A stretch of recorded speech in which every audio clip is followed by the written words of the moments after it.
Virgo, welcome back po dito sa Daily Dose of Tarot 111. Kamusta ka? I hope nasa mabuti kang kalagayan, pampisikal, mental, emotional, o spiritual man yan. Ang video po natin na ito ay para lamang sa mga may malalawak na kaisipan, kaya po kung hindi kayo nak-resonate, try nyo pong panoorin yung inyong other signs, Moon, Rising, and Venus. Huwag lang po kayo laging magfo-focus sa sun sign po ninyo. So, tignan na po natin kung ano yung mensahe para sa'yo. At kung di pa po pala kayo naka-resonate, naka-subscribe dito sa ating channel, please subscribe na po kayo and palike na din po ng ating video. At click nyo na din po yung bell button natin dyan para lagi po kayong updated every time na meron tayong uploads. At kung nais mo naman pong magpa-private reading, makikita mo po yung link ng aking Facebook page at yung email nandyan din po sa description box, or you can type directly naman po sa Facebook, Tarot Intentions by Aliana Reyes. At maraming salamat po sa mga hindi magi-skip ng ads. Mag-iwan na rin po kayo ng bakas dyan sa ating comment section. Tignan natin ano ba yung theme ng week na ito para sa'yo. Ayan. Okay, so this is for June 1 to 14, 2025. Ayan, mag-ingat kayo ha. Kasi pwede po na, yung iba naman sa inyo, pwedeng may trabaho kayo. Pero pwede lang, hindi nyo ma-feel na may trabaho kayo. Kasi pwede po na lahat nung kikitain ninyo, lahat nung salary ninyo, sa kinsenas na to, puro sa bills lang mapupunta. For some of you naman po, maaaring may mangutang sa'yo, hindi mo matanggihan. Meron din naman po dito, pwedeng sobra-sobra kayong gumastos, ayan. Kaya sa parang pambayad utang lang talaga yung inyong kikitain ngayong 2 weeks na to. Kasi nga po yung iba sa inyo, ayun, sabi nga dito is sumusobra po kayo ng gastos. So meron ba dito, Virgo, magastos talaga kayo? Ayan, kung hindi kayo yan, pwedeng yung family na sinusuportahan mo, sobrang magastos. Yan, kaya huwag mong ipapaalam talaga, sa mga tao sa paligid mo, or kung may magtanong man, magkano yung kinikita mo, huwag mo pong sasabihin yon. Or pwede nga, pag may nagtanong din, ano ba yung trabaho mo? Pwede nga kahit tumanggi ka na, that is your privacy. Wag mong sasabihin. So, mag-ingat lang kayo dito ha, baka may makaaway kayo at kayo yung matanggal dito sa trabaho. Yes po, yan talaga yung pinapakita. For some of you naman, delay yung sahod. So, yan po yung theme ng 2 weeks po ninyo. May iwasan nyo naman po yan, Yan lang yung pinapakita sa atin dito. So, sige, tignan pa natin ano pa yung mensahe. Kasi, di naman lahat sa inyo mabigat ang energy. But let's see. We have double life. Ayun. Yung iba nga sa inyo, Kaya kayo nahihirapan kasi pwedeng you are trying to catch up dun sa mga tao sa paligid po ninyo. So, just be true to yourself. Diba? Kung ano lang po talaga yung kaya ninyo, yun lang po talaga yung gastusin po ninyo. Yan. Naapektuhan din yung inyong trabaho because of your relationship. So, pwedeng may matuklasan po kayo rito coming from your person. Yes, yung iba po sa inyo, Virgo, kaya some of you, ito yung pinapakitang energy, kaya mabigat yung energy ng iba sa inyo kasi some of you are, paying your karmic debts. Yung iba po sa inyo, yan. So, meron talagang problems yung iba po sa inyo ngayong 2 weeks na ito. Pero, kayang-kaya nyo naman po yung malagpasan. May mga bagay din dito na maiinis ka, madi-disappoint ka. Kasi, ginawa mo yung best mo, pero hindi mo siya nakuha. Ayun po. So, divine intervention po yan. Nililigtas po kayo sa something na makakasama po sa inyo. Naakala ninyo, yun yung makakabuti sa inyo. Pero actually, ay makakasama po yun sa inyo. Magbibigay yun sa inyo ng masamang imahe.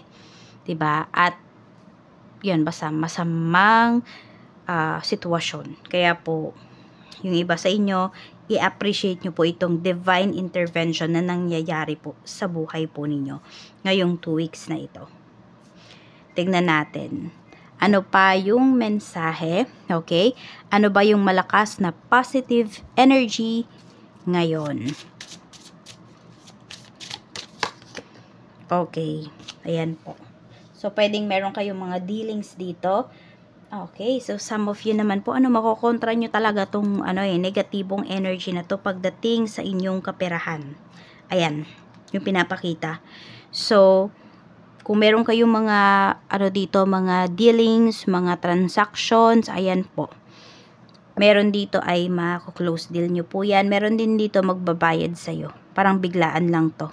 Some of you, kung kailan nyo kailangan talaga yung pera na to, ayun, may magbabayad po sa inyo. Some of you naman, good karma ang paparating sa inyo. Hindi naman laging bad karma po ito, no? Ayan. So, kung meron kayong natulungan before, yan, pwede po na siya yung tumulong sa'yo para kung meron nga natanggal dito sa trabaho, ma-hire po kayo. Meron din nga po dito, magbabayad po talaga ng utang sa inyo. At meron dito, tutulungan lang po kayo kasi pwedeng natulungan nyo talaga big time yung tao na yun before. Na pwedeng iba sa inyo, hindi nyo na nga po naaalala na natulungan nyo pala yung taong yun. So, tingnan po natin. Okay? Ano pa yung positive energy? Ano pa po ang positive energy natin? Spirit guide. Okay, 9 of Pentacles. May pera talaga na paparating na sinasabi rito. Ayan po. So, looks like yung iba sa inyo, akala ninyo hindi nyo na makukuha yung benefit sa ganito. Hindi nyo na makukuha yung perang pinaghihirapan po ninyo. Ayun. Inaanahin nyo lang po ito. Pagtuunan nyo lang po ito ng pansin. Ayusin po ninyo. Lakarin po ninyo. May makukuha po kayo rito. Some of you, pwedeng may pa-retire na rito. Or kung kayo man po ay matatanggal dito sa trabaho, or magre-resign yung iba sa inyo, may makukuha pa rin po kayo rito. Tapos, pwedeng ma-check nyo rin yung benefits, di ba? Kung nagbabayad ba ng benefits, binabayaran ba yung SSS ninyo, yung PhilHealth, yung mga ganon, kung ano man yan, dito sa trabaho. So, pwedeng ma-check nyo po yon at makikita nyo naman na patas naman po yung company po ninyo. Yan, wala naman kayo magiging problema. And for some of you, ayun nga, pwedeng meron dito kayo ng early retirement. Yung iba naman po sa inyo pwedeng about sa health. Yung parang somehow, some of you pwedeng hindi kayo makapagtrabaho ng ilang months, disability, something, ganon, benefits. Ayun po. So, may makukuha kayong pera dito. So, yan yung positive energy. Ano po? Negative energy naman, 8 of Swords. So, wag daw kayo magbulag-bulagan. Ayan. Yun naman yung sinasabi sa inyo dito. Katulad nito. Pwedeng may karelasyon kayo. Tapos, alam nyo na meron pala siyang iba pang mga karelasyon or meron siyang iba mga nakakausap. Pero, ano ba yun? Nagbubulag-bulagan lang ba kayo? Tinatanggi nyo pa rin ba? Na, wala yan. Hindi niya yan seseryosohin, etc. Pero, tanong mo sa sarili mo, ikaw ba, sineseryoso ka ba niya? To think na kayo, tapos meron pa siyang iba. So, tanongin mo din yung sarili mo about doon, This time is magnilay-nilay ka. Yan, 6 of Pentacles. Yes, yung iba sa inyo, pwede po kasi na, kaya ganyan yung naiisip nyo. Kasi naging mabait naman sa inyo yung taong to. And for some of you, pwedeng somehow nakatulong din po ito sa inyo. Hindi lang, basta, pwedeng nakatulong din siya sa inyo financially. Kaya, parang meron kayong utang na loob. Ganun. Kaperahan, tingnan natin. Spirit guide, kamusta po talaga ang kaperahan ni Virgo? We have 7 of Pentacles. Maging matyaga lang po kayo, dito nga po sa inyong mga nilalakad. Kasi makukuha nyo naman po talaga yan. So, sinasabi dito, may lunas na, may recovery, pagdating po sa iyong kaperahan. So, yun nga lang, kailangan mo talagang magtyaga rito. Kaya po yung iba sa inyo, kung nahihirapan po kayong maghanap ng trabaho, patuloy lang po. Hanap pa po kayo. Pwedeng nasa maling lugar lang kayo. Or mali lang yung mga ina-applyan mo. Sa trabaho, 9 of Swords, may nalulungkot, merong nai-stress dito sa work. Looks like po di ko alam kung nade-depress, nabibigay ba sa inyo nung trabaho na to is depression. Kapag ganyan po, pag-isipan nyo na po kung magstay pa ba kayo. Kasi napaka-unhealthy po niyan kapag ganyan. Hindi, meron lang kayong inaabangan dito na parang big events pagdating po sa inyong trabaho. And for some of you, pwedeng kayo yung naka-assign dito, kaya kinakabahan talaga yung iba sa inyo. Basta meron kayong big event na hinihintay dito sa trabaho. And alam niyo na magbe-benefit po kayo roon. Wheel of Fortune. Ayan po.